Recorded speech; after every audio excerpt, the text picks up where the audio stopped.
all the demons quiet, yeah. We were built to thrive, yeah. I think that we've all had enough. What keeps you up at night, yeah. Make all the demons quiet, yeah. We were built to thrive, yeah. I think that we've all had enough. Oh, yeah, I think that we've all had enough. Sick of dealing with the old plan. They know that we're calling it wrong. You got me like, oh, yeah, I think that we've all had enough.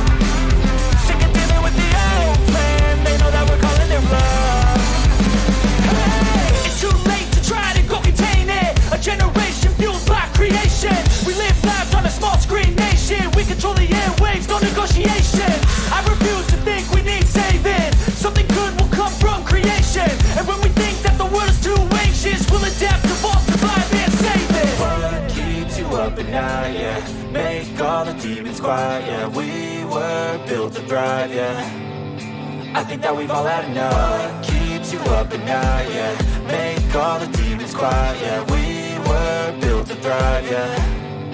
I think that we've all had enough. Oh, yeah, I think that we've all had enough.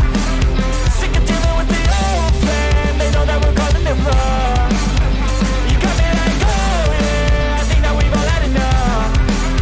Sick of dealing with the old plan. They know that we're calling it wrong. Hey, oh, yeah, I think that we've all had enough. Sick of dealing with the old plan. They know that we're calling it wrong. You got me like, oh, yeah, I think that we've all had enough. Sick of dealing with the old plan. They know that we're calling it wrong.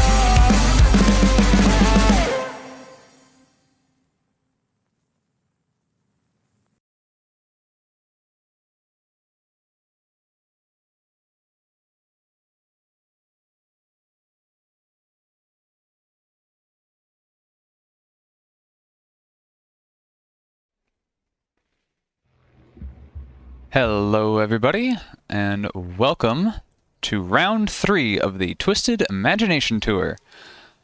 I'm your host, Cody Swanson, and I'm here with a special guest host. Blizzard is out, and filling in for him, we have Smoke. Say hello, Smoke. Hey, what's going on, guys? I think we're gonna have a good race today. It's gonna be a fun one to watch. Absolutely. As we finish up practice, let's go ahead and take you guys through the rules a little bit, actually, because it's been a minute. We didn't update you guys, or not update. We did not brief you guys on the rules last time around, but this circuit is quite a fast and flowing one, and it's easy to go off track. But accuracy will be judged here at Ottawa Motorsports Park, because if you go off track and you get 3 warnings, you go 1 more off, then for every infraction it will add 25 kilograms of cumulative ballast, which will melt off after 1 clean lap. So if these cars go off track enough, they magically, through the wonder of sim racing, get heavier, punishing the driver. So on this track, you have to be both quick and stay within the lines. That is going to be very interesting. Absolutely. As the drivers are finishing up practice here, let's go ahead and show you Ottawa Motorsports Park.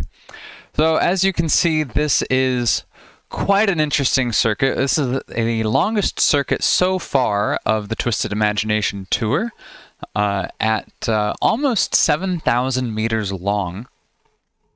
And it is a really twisty circuit. All of these cars will be turning more than they will be going straight, for sure. There's also a grand total of, I believe, 140 meters, I think it is, or feet of elevation change.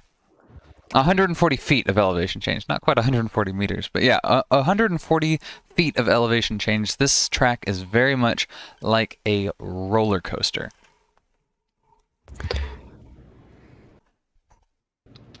So, Smoke, you have been a driver for Plebian Racing for a bit now. Tell me about some of the drivers in this matchup that you want to look out for.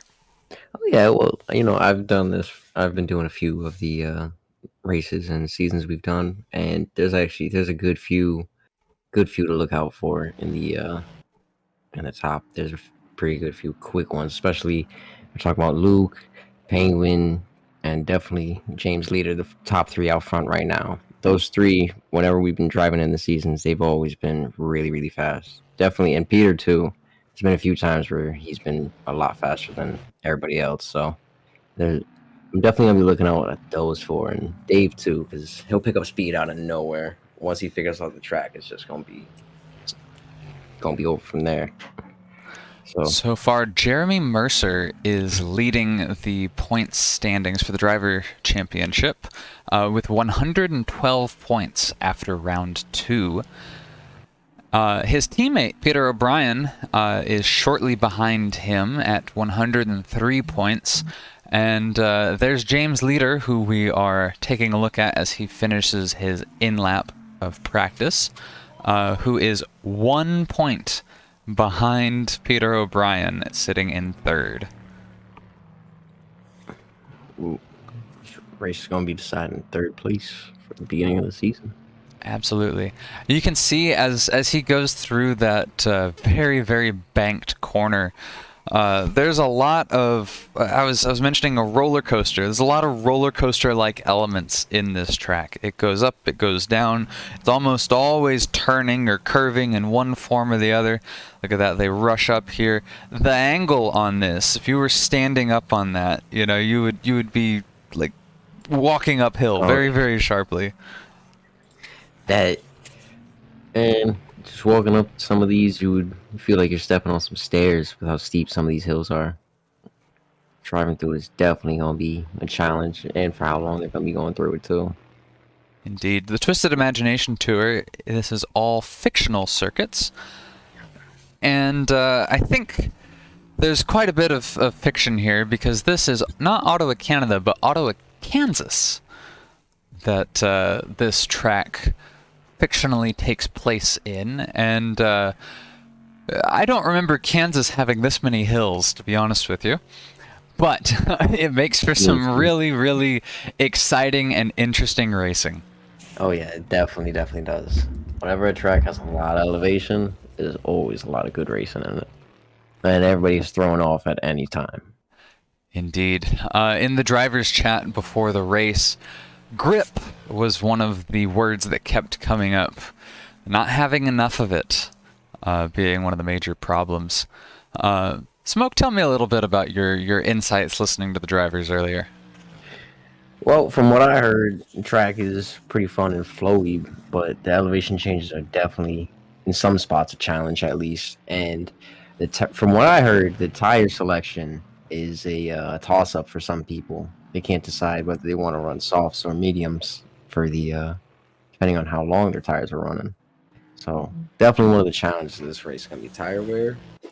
But I think most people are going to be more worried about, holding their line for this whole race. Through all of this championship thus far, there's been the question of strategy, pit strategy. Oh, yeah. To be honest with you, I haven't thought about a sprint race, 40 minutes, 45 minutes. It's a stint, most drivers wouldn't want to stay or would want to stay out. They wouldn't want to come into the pits and lose that time. But some drivers have considered different things. We had in round 1, I believe it was, I think it was Jeremy Mercer who ended up taking a pit stop midway through, planned to run on softs. And it really, really came back to bite him. He had been leading the race, of course, running on softs, had to pit in, and ended up out of the top 3, off the podium. And that tire wear caught up to him. Indeed. The tire wear on this track is going to be noticeably more severe. Do you think drivers will take a different approach? After the last round at Weatherfield Raceway, we didn't see too many drivers in the running really try for a two stint run. Yeah. But it's not out of the realm of possibility for this one. It's a longer circuit. Certainly it takes a higher toll on the tires. This is a circuit full of fast corners. Oh yeah, and the elevation changes are gonna add to it as well. They're going for 40 minutes, and they're trying to push as hard as they can the whole time. But honestly, it's gonna be how you're running the track if you take a pit stop or not. I think there are gonna be those few people that will take that pit stop, but if you're running on that right tire, you'll probably be able to go for the whole race. But like what happened last time with Mercer? Yeah. If you pick whoever's running on softs, because from what I heard, tire wear on those were not doing so well. So for the end of the race, we're gonna really see, whose tire strategy was the right one. Absolutely. We're starting out qualifying now. We'll see a lot of drivers on softs doing their qualifying runs. Until those softs burn up, they'll come in, get a new set, and go back out. We're taking a look at Bouwmeester doing his outlap. He got a lot of good times in practice. One of the few that got in the, 2-minute 28 range, if I recall. One of only 3 drivers to do so. Do you think that we'll see that number beat during qualifying? Yeah, I do think so, because there's gonna be people dropping their fuel, running the softs like you see now, and usually during practice, there's people not going as fast, and qualifying, people pick up a lot of time somehow. Like you see from practice, people will be running like the 28s, like we see top 3, but usually in qualifying, we'll see them either push like half a second or a second faster. But we'll see what happens here.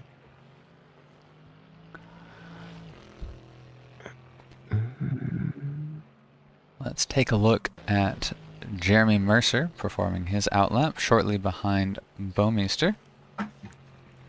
And let's revisit the car a little bit. This is one thing that we did in round 1, but not so much in the remaining rounds. But this is the Corvette C6R GTE. It was a very short-lived GTE car before the C7R came out. And it is, like all other GTE cars, a rear-wheel drive. Rear-wheel drive. This one is front-engined. You had a variety in GTE. And this car does have traction control, but it does not have ABS. So there's a much higher risk in this car than, say, GT3s, which a lot of our viewers might be used to lock the fronts. You can't just slam on the brakes and have the car do the rest. You can see those brake pads really heating up there. Oh, yeah. It takes a little bit more effort, and also the cars go faster. And so you've got to brake earlier and be more careful as you go through. How do you think the brake situation will work out in here? Do you think we'll see a lot of drivers locking their wheels into the corners?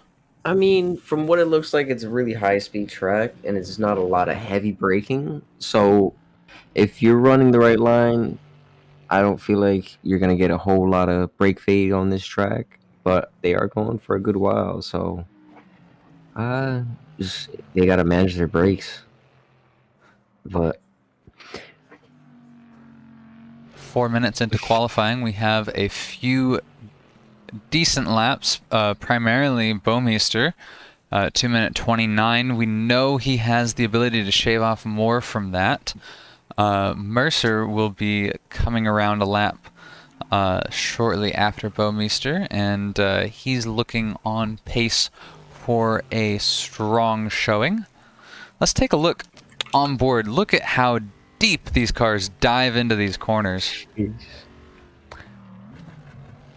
We'll do another onboard fully around as we take you through all 21 corners on this circuit. but I just wanted to show you that one, because that turn, I believe that's turn 16. It's a really, really tricky one. Oh yeah, and I was gonna say we talked about how the elevation is on this track, and you can see how much that car was dipping on that turn, and how cambered it was too. Oh wow! Look at in the previous lap, Bouwmeester set a 2-minute 26. Ooh. See, we went up on 2 seconds, and he's creeping on the 225s too. He's right there. That is going to be a hard one to beat. But James Leader does it. I spoke too soon. And he's even closer to the 24s. Are we going to see a 24?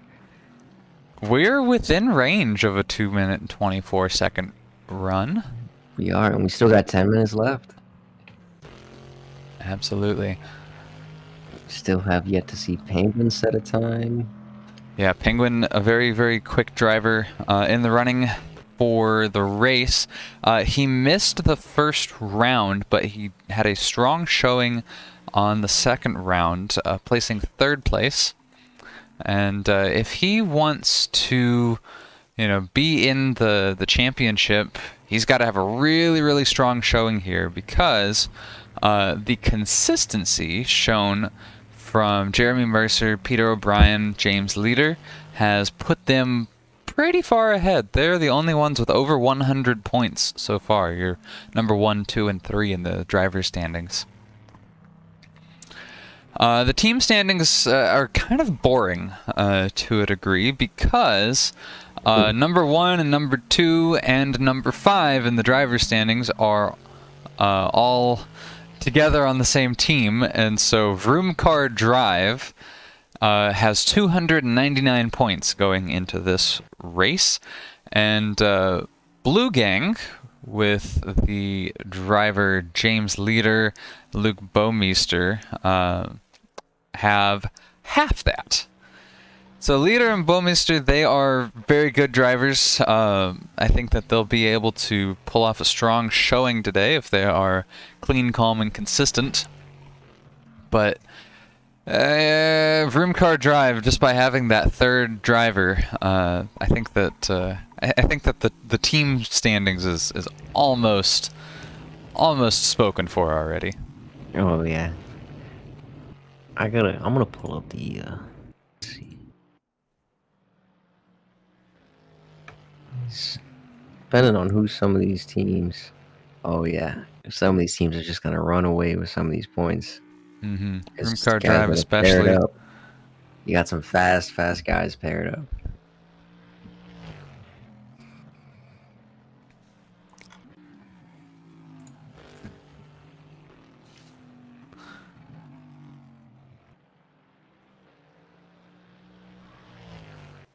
So Jeremy Mercer here, we're taking a look at now. He is the winner of the last race. Of course, he had a bit of a trickier showing in round 1. We've mentioned that, but really had a strong finish. Was going to be a strong 2nd place finish, but we had a very hard crash from the leader in that race. And, I believe that was Peter O'Brien, who ended up crashing hard into the wall, pulled it together to finish in 6th after that race. But let's go on ahead and let's hop on with your current leader, James Leader. And let's see, I want to see where he is on track. Let's see, actually. I was gonna say we got Luke broke into the 25s as well now. Oh, yeah.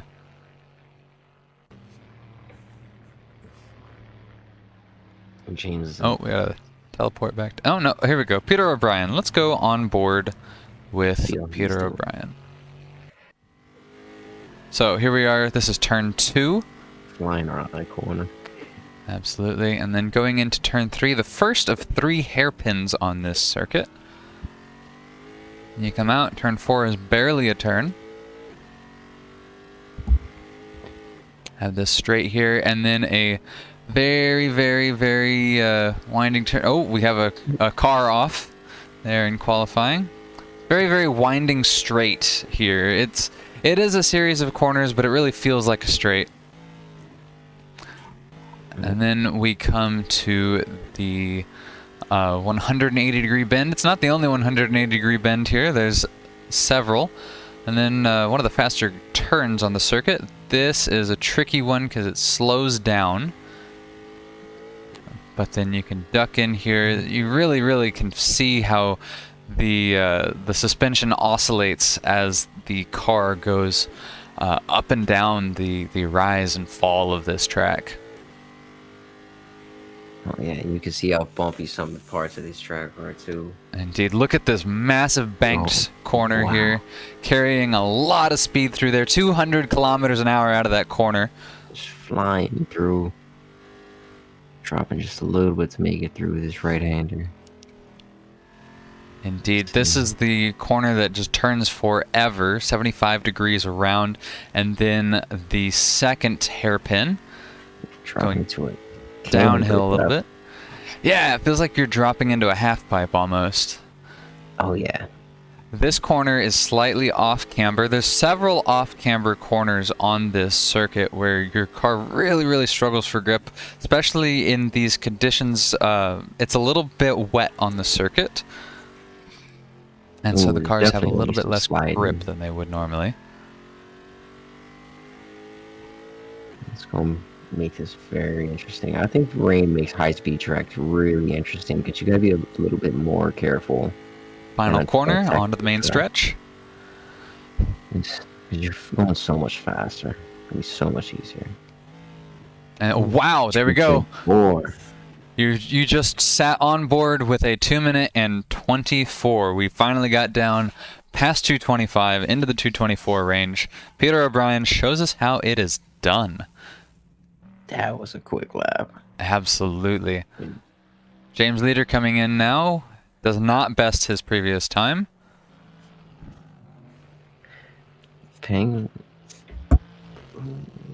Yeah, Penguin sitting in 6th, the 2 minute 28, solid 3.5 seconds back from O'Brien's legendary time that he just set. Yeah. Oh, Baumeister. Oh. Baumeister comes around. Luke pulls off a low 224. Wow. Almost half a second faster than O'Brien. Wow. These guys are just finding that speed. Yeah, Baumeister and O'Brien really, really earning the front row on the grid. We'll have to see if anybody else can come in this final 2 minutes of qualifying and get it done. Let's see who can get those laps in.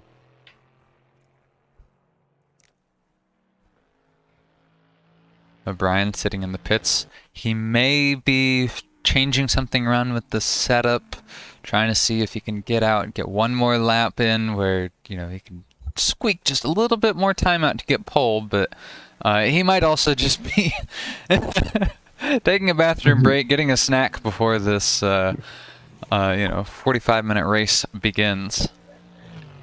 I think he's over there relaxing right now. He's probably chilling like, oh, I got pole position in the bag right now. Like,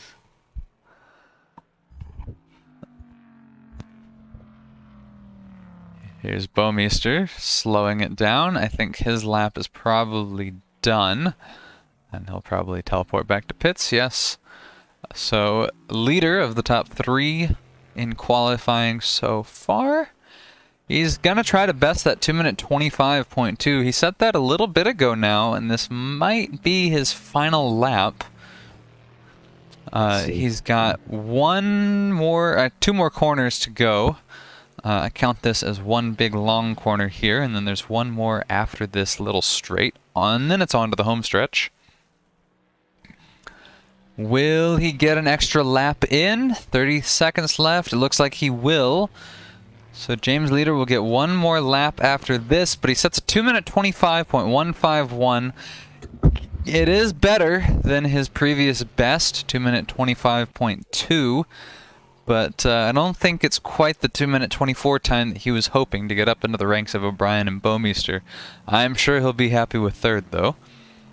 Puts him well within striking distance.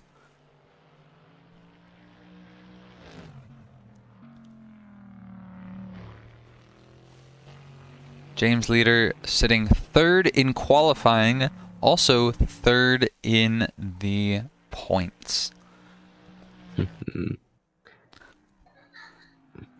Bouwmeester's kind of shaking it up a little bit. He did not make the first round, but he had a very, very strong showing in the second round, placing second. So in points, Bouwmeester is sitting in 7th, and he is looking to really, really build on that. I do not see Saucepan Willie, who's sitting 6th in the points, on the grid. So Bouwmeester will have a real strong shot to take that. I do see Carson Schultz. So sorry. I do see Carson Schultz. And he's running in 10th. You remember round 1 at Bay Raceway? Carson Schultz had a really, really strong showing, trading places between 2nd and 3rd. Always up there in the top up until pretty much the very end. I think he dropped back a little bit and then took 3rd again and finished 3rd, if I recall correctly. I've slept since then. But he's qualifying in 10th here. We'll have to see. One of the most shocking things after the previous round that I saw was how different the quality of driving was from the first. The first round, really, really strong racing, a lot of close pack racing, a lot of good sportsmanship and gamesmanship going throughout. In the second round, it was kind of a madhouse, a demolition derby, some might say. How do you think this round will stack up? Do you think some of the drivers who were at the last round kind of realized, oh, hey, I might need to practice more than I thought? Or how do you think that's going to shape up? Oh, yeah, probably. Well, some people, they'll start practicing more, but, I mean, people are usually pretty consistent with where they sit because everybody practices a lot and everybody's on the server a lot, but that first race, everybody's just trying to, if there's a lot of new guys, we're all trying to learn, everybody's on the grid. So third race in, everybody's pretty used to each other. So we'll get some pretty tight and pretty good racing. And we're on a pretty good track for it. So I think we'll get some pretty good and tight racing. Indeed, it's very fast, very flowing circuit. So the cars may be a bit more spread out visually from each other, but 1 second at, 150 miles an hour is very different than 1 second at 20. The physical distance between the cars can be quite a bit, but the actual lap delta can be, the same or closer. Oh yeah, and that speed will make the biggest difference. Pasha Patterson, last driver out on track. So he's doing an outlap, so I guess he's just going to run the clock out and get his practice in before the race begins. We'll have a little bit of a cool down time after qualifying is over, after Patterson finishes his lap. And then we will get racing, the action that you guys are all here for. Mm-hmm. Apparently Martin had some technical issues and couldn't lower his fuel, so he was qualifying on race fuel. Maybe we'll see him pick up some spots in the race. We may. Sitting in 11th right now.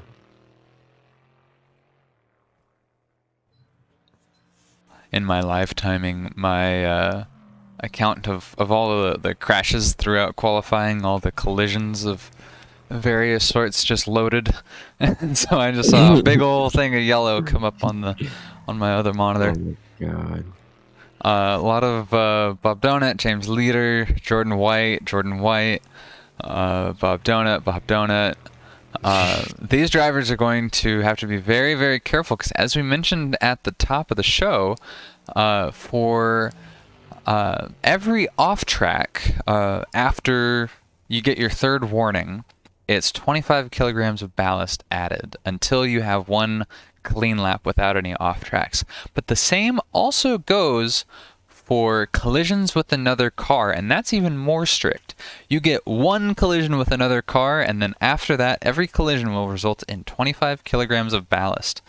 And that's even more punishing because you're dealing with the ballast, but also the damage to your car as well. That can't be overstated. That's not going to be good at all. That little bit of extra weight on this fast a track is going to make a huge difference, so you guys got to be careful out here with that. Absolutely, especially these cars are really, really riding the limit of grip, that centrifugal force pulling the car off of the track, the wheels holding it on. The heavier the car is, the harder that force pulls, and the slower you have to go around these really, really, really quick corners. Let's pull up the track map again and take a look at this octopus that we have in front of us. Crazy track. It is a good solid 21 corners. It's not quite a Nürburgring, but it's no Bristol either. This track is going to be a really, really technical circuit. Whenever you think of a technical track, a lot of times people think of like a slow and small track with a lot of really tight sections and slow hairpins and that sort of thing. This track, I think, is one of the fastest technical tracks out there. And the reason that I say that is because the racing line and the edge from one to another as these corners go from left to right to right to left, they can be really, really tight and really punishing. I don't think it's as punishing a circuit for going off track as the previous round was at Weatherfield, where you had those massive sand dunes on the inside. But this one has a bit of a different struggle in that if you go off track to the wide side instead of the inside, to the outside of the corner, you really run into the risk of like slamming into a wall and ruining your race, which you do not want to do in these precious, delicate GTE cars. Definitely not. You want to keep this car solid for the whole race, as long as you can, at least. Indeed. Speaking of which, we are about to go green. You hear the cars revving up. Always getting ready to go. I'm going to do this just for timing's sake. We'll be back in about 10 seconds.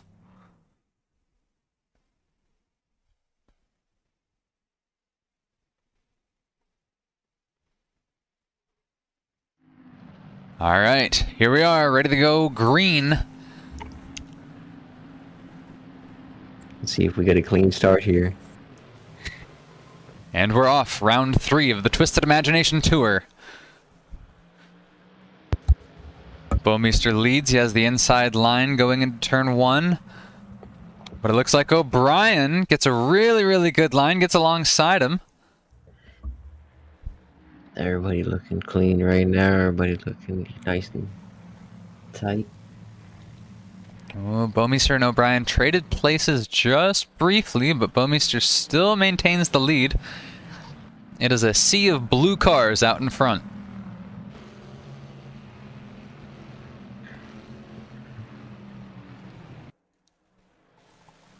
The race conditions are much sunnier, much brighter than they were in practice and quali.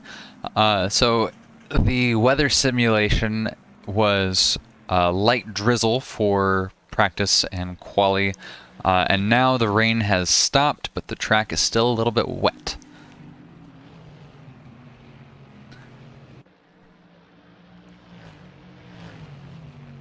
Here we go. Wow, carrying so much speed. Oh, we have a car off. That looks like it was one of the mid-pack drivers. Not quite sure who. Oh, I think it might have been Penguin. Dipping down to the inside. A little bit too much there. Didn't seem to pick up any damage. I didn't see a collision.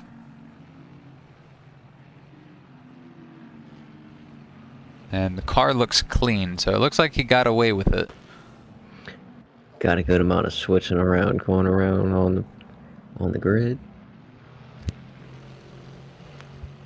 Coming around that second hairpin there. That's a very, very tight but fast part of the corners because it's banked so much. You can carry a lot of speed through there. Speaking of carrying a lot of speed, up through here, and then into another very, very tightly banked corner. Downhill. Whoa, Bomeister gets loose there. Go on board with O'Brien, who will be trying to capitalize on that.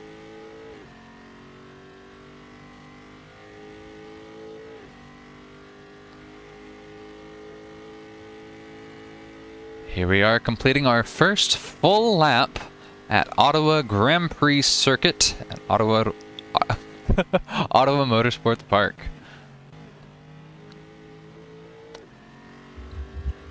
Getting right on that rumble coming through the first and second corner.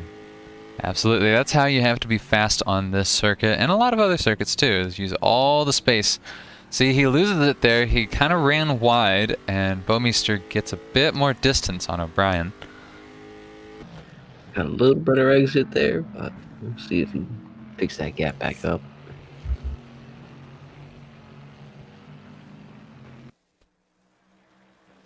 Looks like a lot of these drivers have largely filed in single file already. I think you hit the nail on the head earlier that these drivers may be conserving a little bit more than they did in the previous two rounds. We saw a much cleaner start this time around than we did in the previous round. Oh, but it looks like... I don't know. I saw something going on with my timing screen there. We may have had a wobble there at some point. I see these drivers dip back a good bit more than one might expect that they would. There's some pretty close packs in here too. Everybody seems to be holding a pretty good pace with each other. Indeed, second, third, and fourth, nose to tail here. Coming around turn 15 into turn 16 here. These drivers definitely seem a lot more familiar with this circuit than they did in the previous round. I think the previous round was a bit of a wake-up call for some of the drivers. And this is definitely a track that commands respect. It is a long circuit. The tracks get longer and longer as we go through this championship. Oh, O'Brien runs very, very wide. Leader gets alongside him. Only briefly. But Leader has the overspeed advantage. Here we are, you're on board with Leader. Into the front stretch. Oh, Leader dives down to the inside. He's going to make a move. See if he gets the pass on him here. He does. Oh, really sends it. Oh, no! James Leader overcooks it through turn 1, trying to outbrake O'Brien, ends up outbraking himself, slides it around. Loses the back end on that one. Yeah, loses 4 places. But that kind of shook up O'Brien a little bit, and now Mercer's knocking on O'Brien's door. O'Brien cannot catch a break as Bomeister starts to pull away, almost 4 seconds ahead. Oh, he's right behind him now. Let's see if he goes for a pass here. Yep. Yeah, Mercer looking to the inside. Really good clean pass there. Nice and tight. That corner has a little bit of an apron, and you could see O'Brien, after he got past, he kind of dipped down towards the inside, but you can't do that so much on that circuit because he hit the apron and it'll upset your times. Harris. Oh, DJ Harris. Spinning like a top around, looks like turn 6, I think that is. Turn 6 or 7. Not so lucky for him. Indeed. DJ Harris, I believe, is a newbie to this championship, coming in round 3 of 4, so not really a championship contender, but you always hop into these hoping that you can spoil them and at least get a win or a place out of them. Oh yeah, for sure. Penguin didn't have the most impressive practice or qualifying run, but he has worked his way up into 4th. Got himself ahead of Leader. You remember Leader had that issue there. Oh, Harris teleports back to the pits. He will temporarily show up on the top of your leaderboard until the other drivers come around. But that is only temporary and just a byproduct of the timing screen there. Penguin in 5th, Leader close behind. Oh, Bray! Bray had some sort of an issue. He gets going again, but he loses 2 places. Schultz and Martin take advantage. And it looks like Peter O'Brien and Penguin getting into turn 1. Not giving it up easily. No. Mercer's in 2nd. O'Brien, very slow corner around there, slows down Penguin and Leader.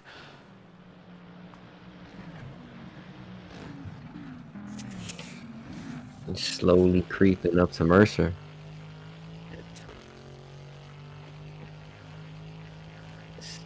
Here you're on board with O'Brien, looking back at Penguin in the pink car, and Leader behind him in the light blue. You can really see that banking on that corner. A lot of these tracks so far have been, you know, they're fantasy tracks, right? So they're not quite what you would expect. You know, a lot of modern circuits would be flattened before they're made. But these tracks, they're kind of reminiscent of a lot of the older circuits. You know, your Spa, Francorchamps, your Nürburgrings, that sort of stuff. The stuff that's not afraid to go uphill and downhill. I think probably the closest in modern built real tracks would probably be Circuit of the Americas, with the big hill going up to turn 1 and then it kind of snakes down afterwards. But that's one of the beauties of this Twisted Imagination Tour, is a lot of these tracks don't really get a lot of love in championships. And here we are just giving them their own series. Oh yeah, and it gives us a chance to see a lot of unique kind of tracks and different styles of you know, tracks and racing is going to happen. Indeed, and every track is different, and this one is about as different as they come. You can see this, locking the front right. Peter O'Brien getting squirrely out of there. Penguin and Leader getting closer, but I think Penguin kind of let off the gas a little bit, because Leader's getting closer to Penguin. But Penguin's getting further away from O'Brien. And now let's see if Leader can take advantage. He's gaining on the straight.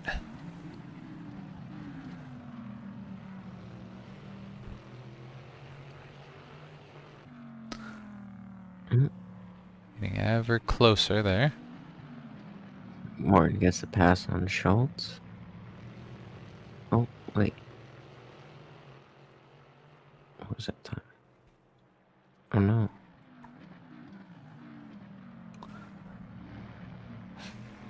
See, a lot of locking the fronts. We'd mentioned these cars have traction control, so that helps them around the fast corners, but they do not have ABS, so no help in the brake department.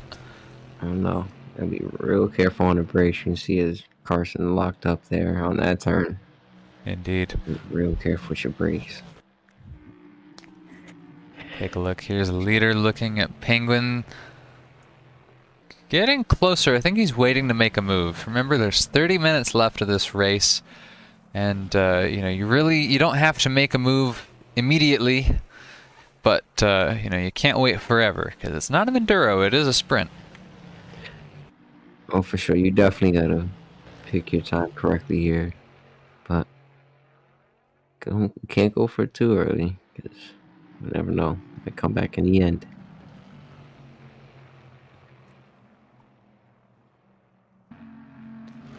O'Brien knocking on the door of Mercer. Mercer, the winner of the previous round, currently sitting in second place. I'm saying going a little bit off there. These four have been pretty consistent since the start. Indeed. Tell you what, Bowmeister out in front and out in front strong. The way he has been dominating this round and the pace on the previous round as well. He had a very strong, a lot of laps led, I'll say, on round 2. Oh, looks like Penguin maybe. Oh, Penguin and the leader, they're alongside, they're battling. It looks like, let's see. He's gonna let him, yeah. Let's go with the drone cam here. Ooh, leader got a little bit loose there. Penguin right behind, he's in the draft. Can he take advantage? Doesn't look like he does it just yet, but he's looking in early apex there. He's got a stronger line out of this corner on leader, but I don't think he'll be able to capitalize just yet. But boy, they are just a snake going through. Single file for the most part, except for the occasional attempt to trade places. And just so close together. You would think they're working together.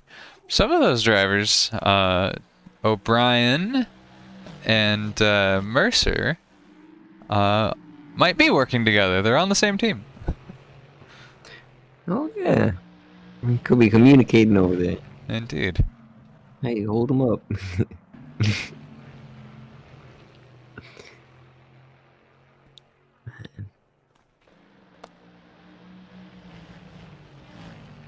There's a very tight point structure throughout. So as these drivers race through, oh, hang on. Looks like leader. Oh, almost. He got up alongside O'Brien, it looked like, but the next corner was not in his favor.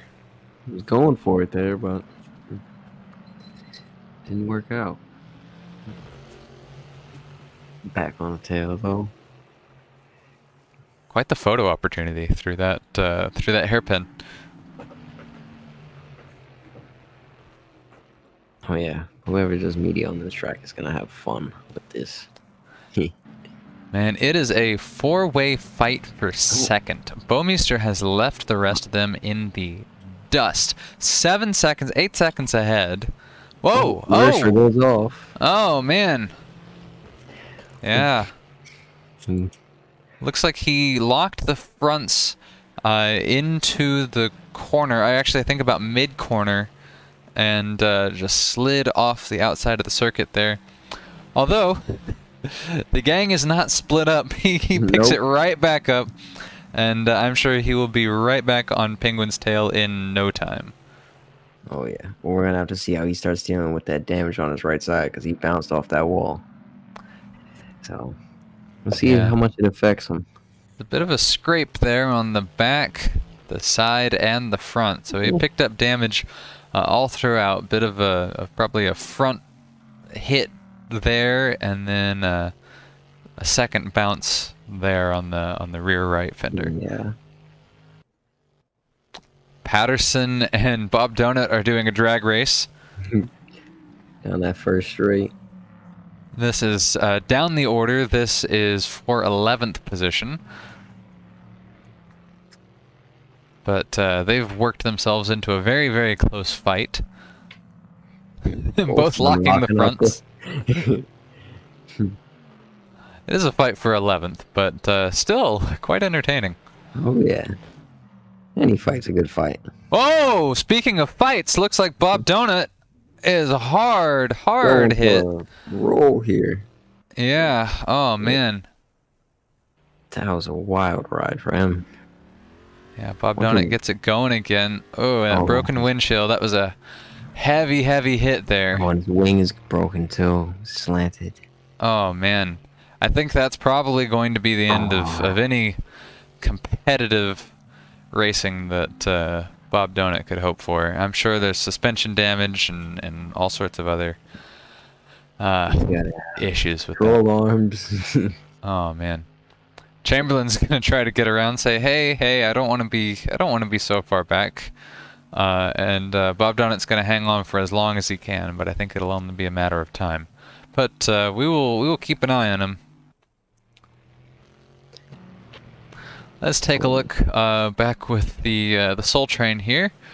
We've got Peter O'Brien in front, James Leader in second, trying to change that, looking for an opportunity. I'd say Leader in second. He's in second on the train. He's third overall. Bouwmeester's still quite far ahead. Now trying to race him down. Oh, O'Brien locks the fronts going into turn one. That's a familiar sight. Leader gets alongside him. He has the inside line. Can he do it? Can he get it done? It looks like it might happen. Think he got him on the exit. Oh no.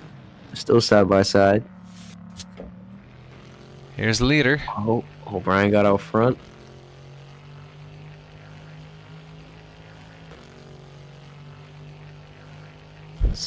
See other cars jumping around.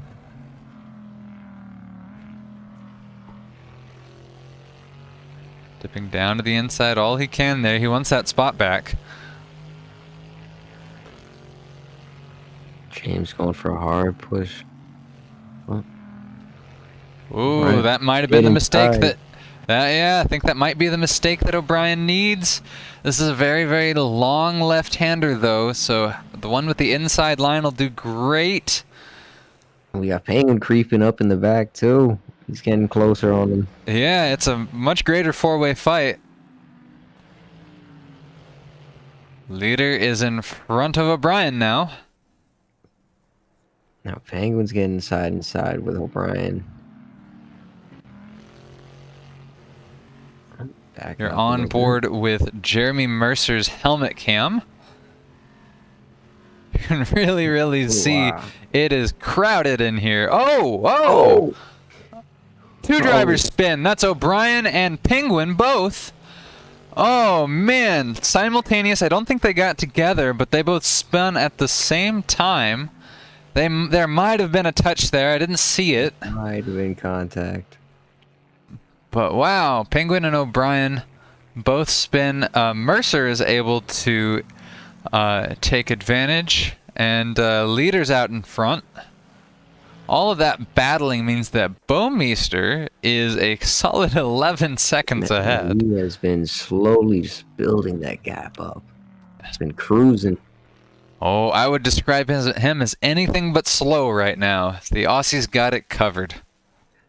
Oh yeah. Here's Leader. Wow, man, I wish we had instant replay built in. I would take a look back at what happened with O'Brien and Penguin there in the hairpin. Oh yeah. You know what I think? I kind of think that a little high-low situation happened there.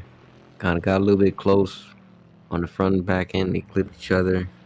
Both got loose, and that could have just been going in hard and breaking. Who knows? Oh, we have our second disconnect of the race. Looks like Jordan White is out of the race. That was the anime liveried car we didn't see too much of. Thanks for coming. Yep. Hope to see you in the next one, but no points for White.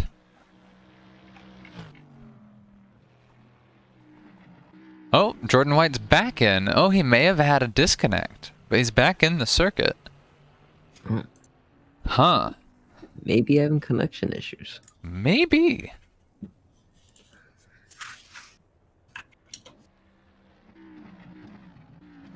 He's spending some time in the pits there. Yeah, it was that D stands for disconnected. And P stands for in the pits. So he was all of a sudden disconnected, and then he showed up as P, so in the pits. So in the pits means that you're in the server, but you haven't loaded back into the race just yet, or you're properly in the pits. Getting that anime car rolling again. Indeed. No number plate on the anime car. I'm quite curious how that worked out, but we can at least call it the anime car. Oh yeah, we know which one it is. Indeed. Pasha Patterson slowly trying to work his way up through the ranks. Hasn't really been able to crack the top 10 just yet, but he's working on Charles here, trying to get into that top 10. Looks like he gets it done temporarily, but can't make it stick.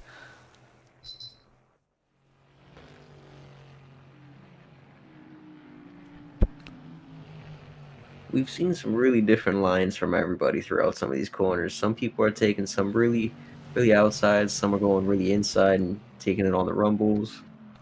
And this is definitely a track that allows for that. Typically, whenever you have a technical corner, of which there are many on this circuit, and it'll go into a straight afterwards.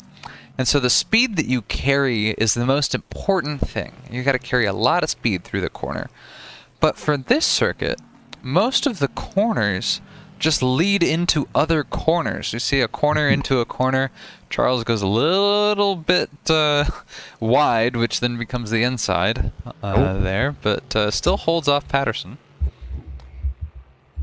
But the track, by and large, with the exception of this corner and a few others, it just, the corner leads into another corner, and so you can take a bunch of different lines through the different corners, because as long as you're carrying speed through the corners in some form or fashion, you can still put down a decent lap.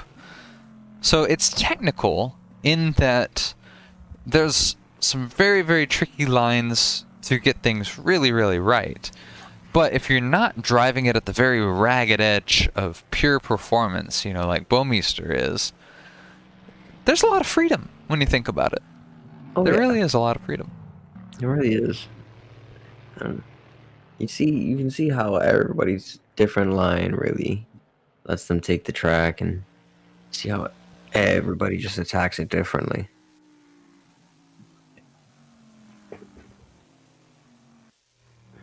Let's take a look at Luke's car again. The Aussie is 10 seconds ahead. He's been maintaining about that lead. I have a theory. I think he could go faster, because he's putting down very respectable times. Very, very respectable times. His last one here, 2 minute 25.836.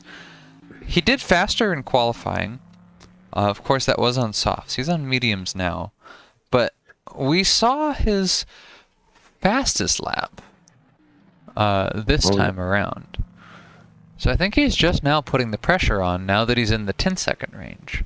But previously, he was in the 11, 12, I even saw 13 seconds ahead on the lap delta. And I think what he's doing is that he could go faster, but he's pulling a performance that's just enough to stay 10 seconds ahead. Because whenever he gets a bit further ahead, he'll start pulling more conservative lines.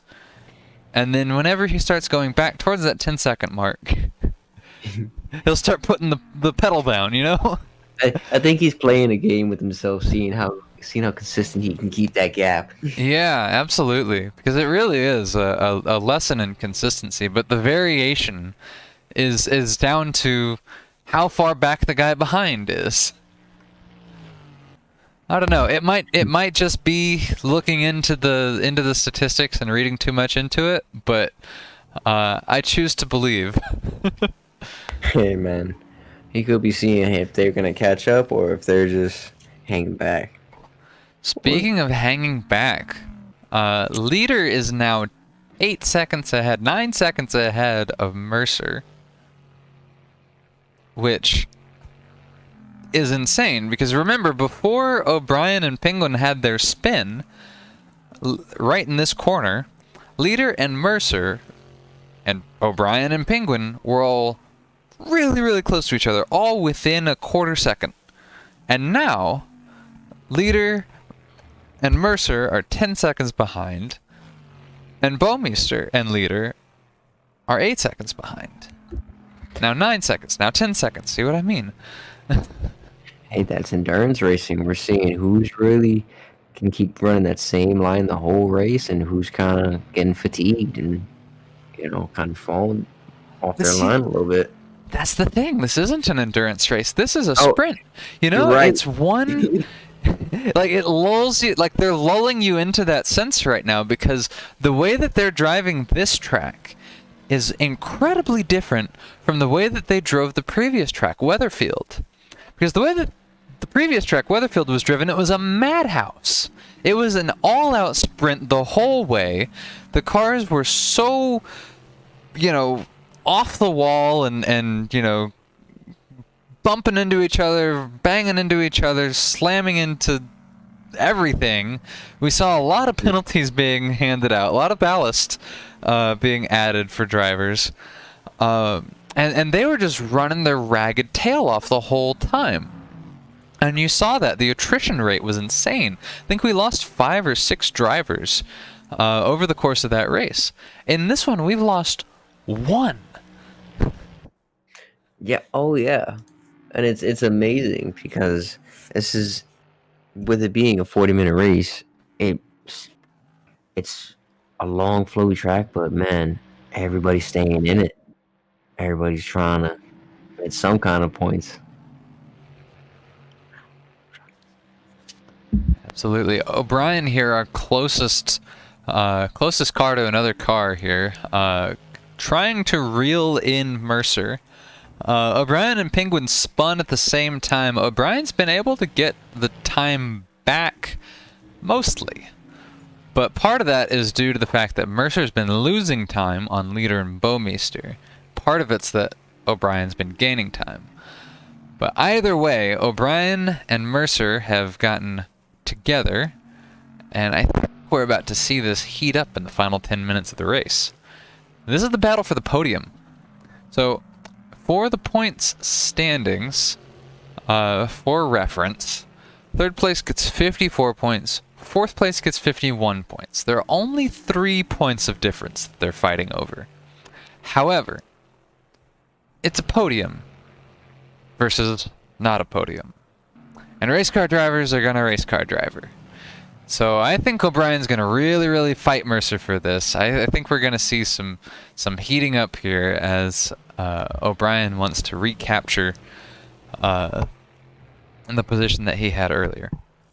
Oh yeah, this last 10 minutes is really going to be deciding who's in what position, because some people are going to be really trying to push it, and some people could be on the edge of their tires trying to save it and just stay where they're at.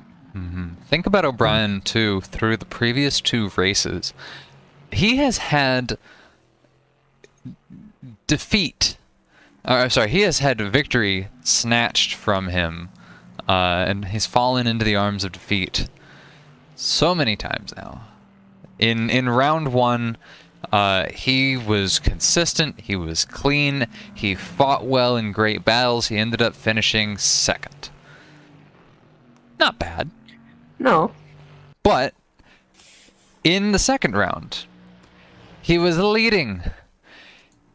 After Baumeister had issues, and that took him away, O'Brien, who had been a strong contender the whole race, was leading, was doing so great, and smacked himself into a wall and finished 6th. Oh, and that had to be so disappointing for him. That had to hurt so bad. And here's O'Brien sitting just outside of the top 3 with less than 10 minutes to go. Round 3, there's only 1 race after this. He wants a win. He's got to work really, really hard, but at least maybe he can get a podium. And hey, he's not too far off of Mercer. He's 6/10 behind, 5/10 behind, closing that gap. So he's got the time. Let's see if he can get it done. He's been consistent, so. You can see that damage from Mercer's car in the shuffle. I think it may have been that Mercer and Penguin got together. I haven't checked Penguin's car to see if there's front end damage, but I believe Mercer was ahead of Penguin when they spun, and so it may have been that they touched, and that's where Mercer picked up that rear bumper damage.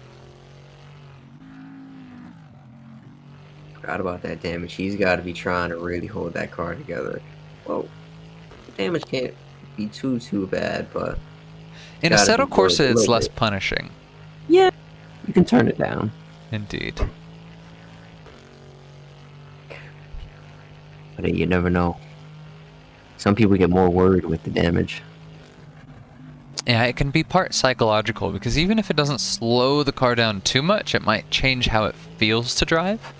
That can throw you off, because you've practiced it, you're used to it handling a certain way, and then you get just a little love tap even on the back, and now the air doesn't flow over the car like it should. Doesn't feel right. Oh, it looks like O'Brien's looking to the inside for a move. Come on, here we go. It looks like he's got it done.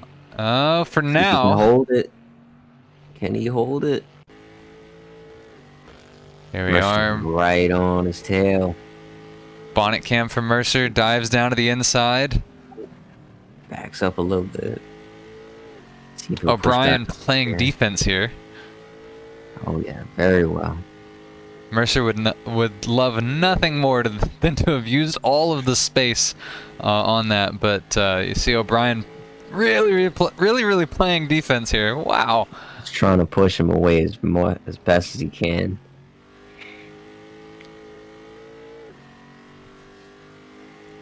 Man, these guys have been pushing so hard for this whole race. Indeed. O'Brien fought for that third place. He finally got that third place, and he is going to fight to keep it. Oh yeah, he had that little spin with and brought it back, so he definitely wants to hold it now.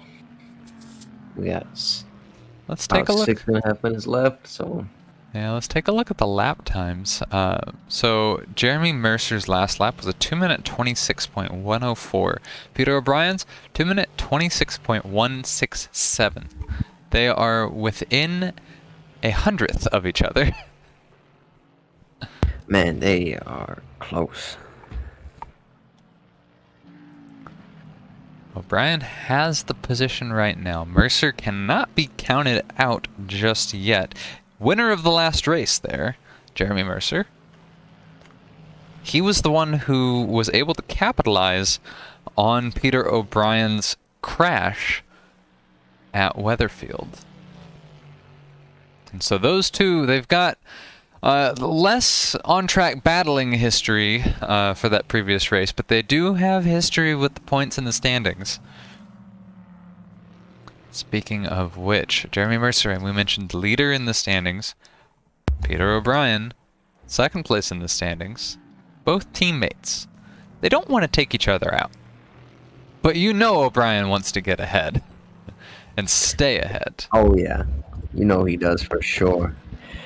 Everybody wants a piece of that podium for sure. Once you get a piece, you want to hold on to it for as long as you can. Penguin creeping slowly up as the two have been battling. He was 5 seconds behind whenever O'Brien caught up to Mercer, and now that O'Brien has passed Mercer, Penguin is about 3.8 seconds back.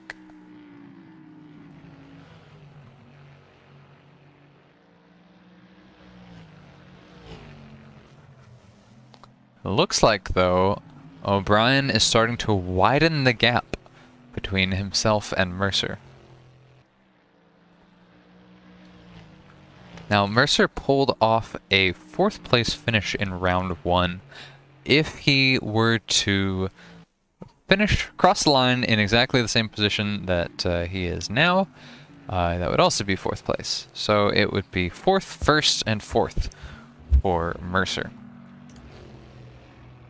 Peter O'Brien. If he were to finish where he is, it would be 2nd, 6th, and 3rd for O'Brien. We check the points again here, see how this is going to shake things up for the season. 3rd race in here. Let's see.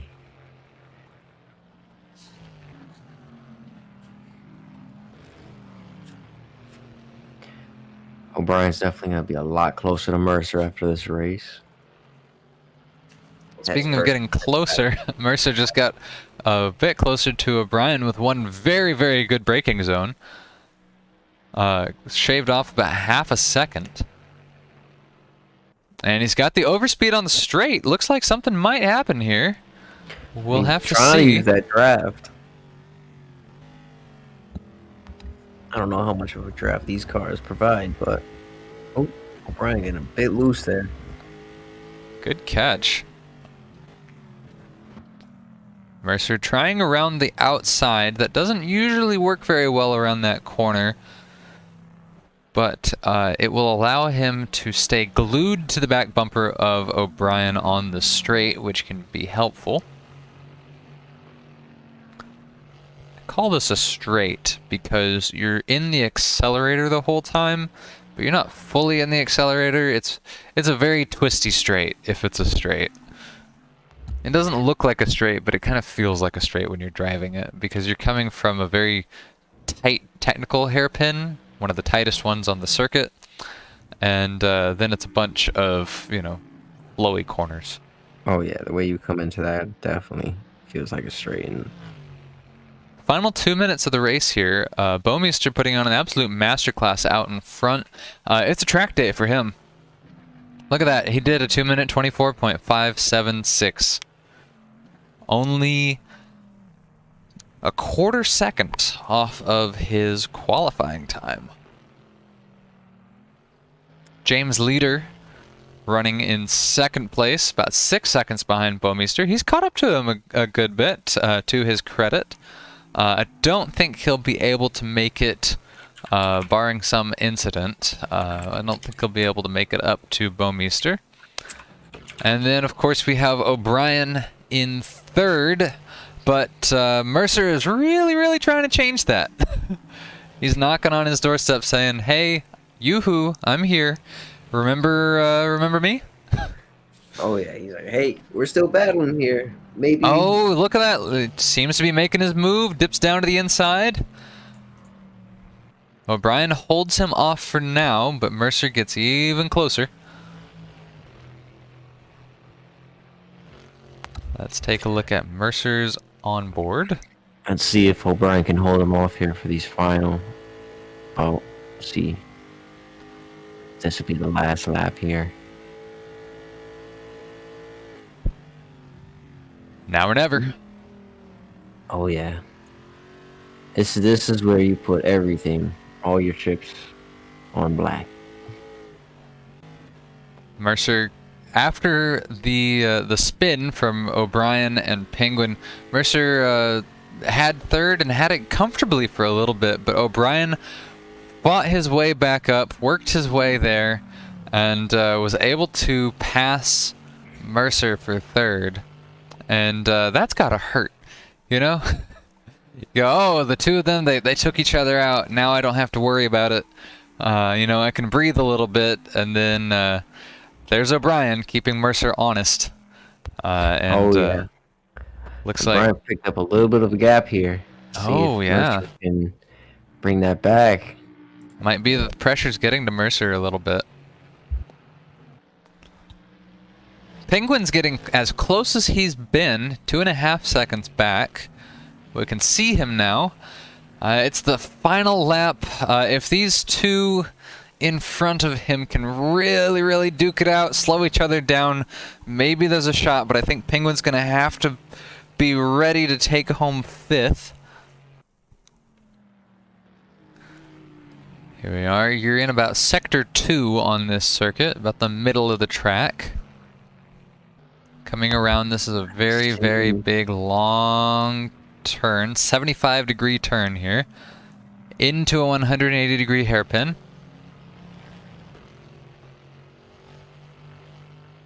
Oh, Robbins. Corey Robbins on the last lap. Crashes out, I think. I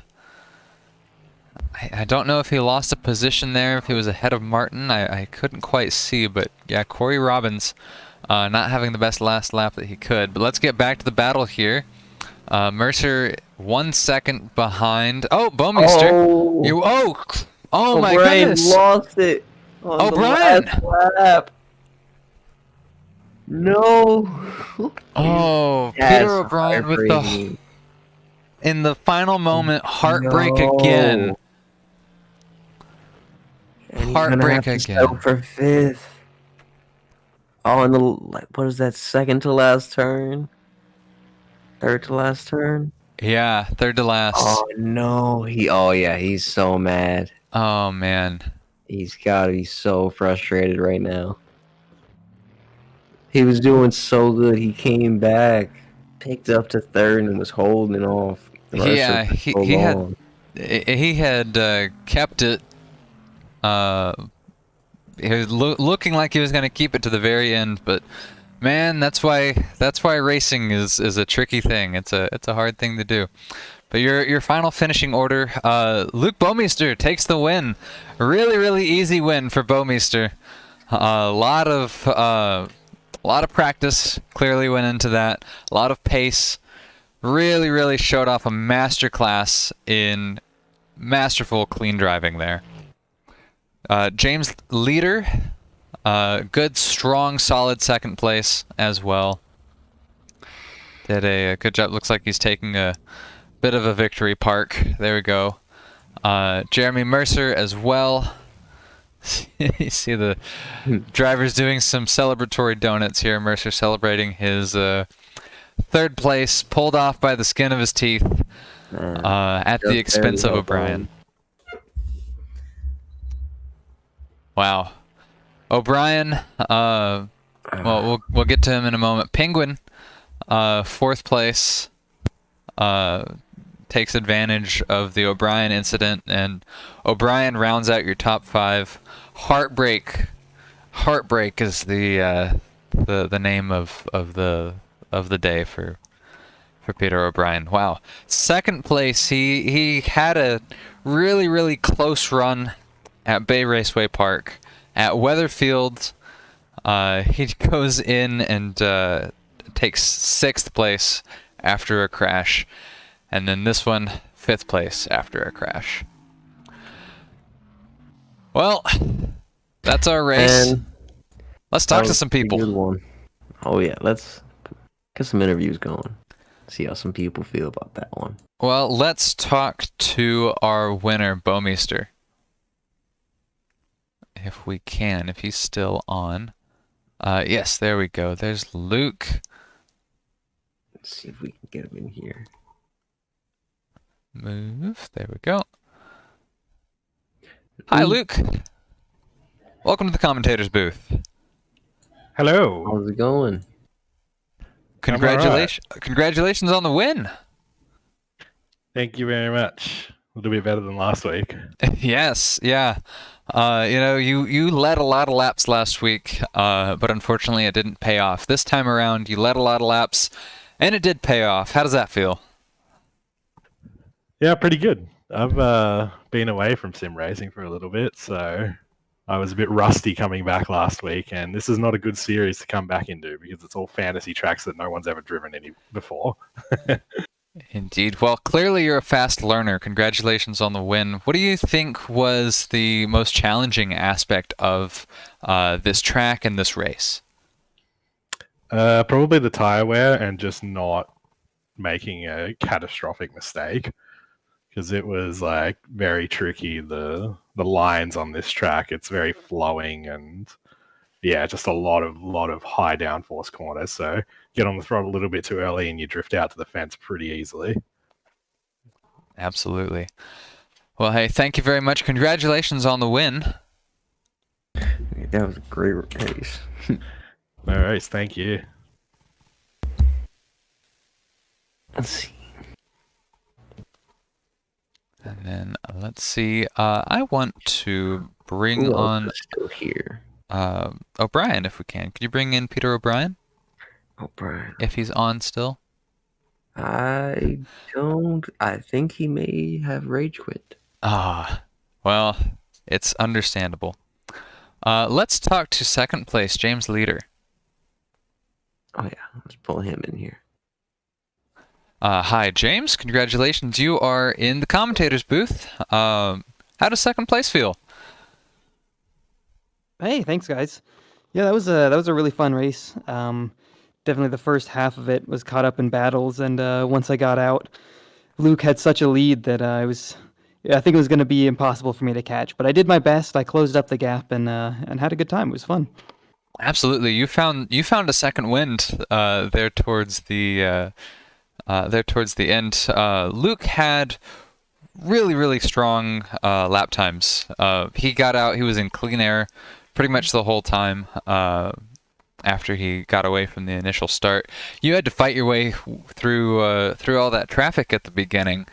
Do you think that tire wear might have played a factor in you not being able to catch up towards until the end there? I don't know if tire wear played a huge role. I was worried that when I saw I was gaining on Luke, I figured he was probably taking it a bit easy on the tires to make sure he'd make it to the end, and I wasn't 100% sure how the tires would hold up. And definitely they lost some pace toward the end, and he started setting some fast laps. So I think toward the end, he knew that he could use up his tires a bit more and started pushing a little bit harder. But the mediums held up surprisingly well. We were all worried that the mediums weren't going to make it because this track's really tough on tires. But yeah, they just about made it to the end. I think they couldn't go too much longer, though. I was right on the edge. Yeah, it was surprising to me that more drivers didn't take hards, actually. Hard tires in Assetto Corsa can be, a bit hit or miss, but I thought that if there was ever a circumstance for them, it would be this one. But hey, thank you very much for the interview. Congratulations on second place, and best of luck going into Sveg Raceway round 4. Thank you very much. I'm happy with the Blue Gang 1 too. Absolutely. Good luck to you.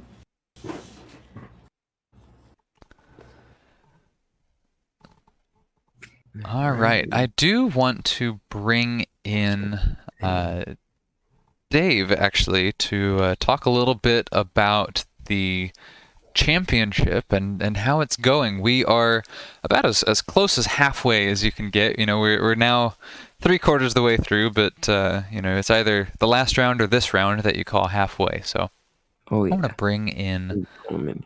Dave. Yeah, if you could pull him in. I'm right there. Hey Dave, Hello. how's it going? Going well. That was a interesting race. Yeah, absolutely. You pulled off, I believe that was 7th place? That's a great question you have right there.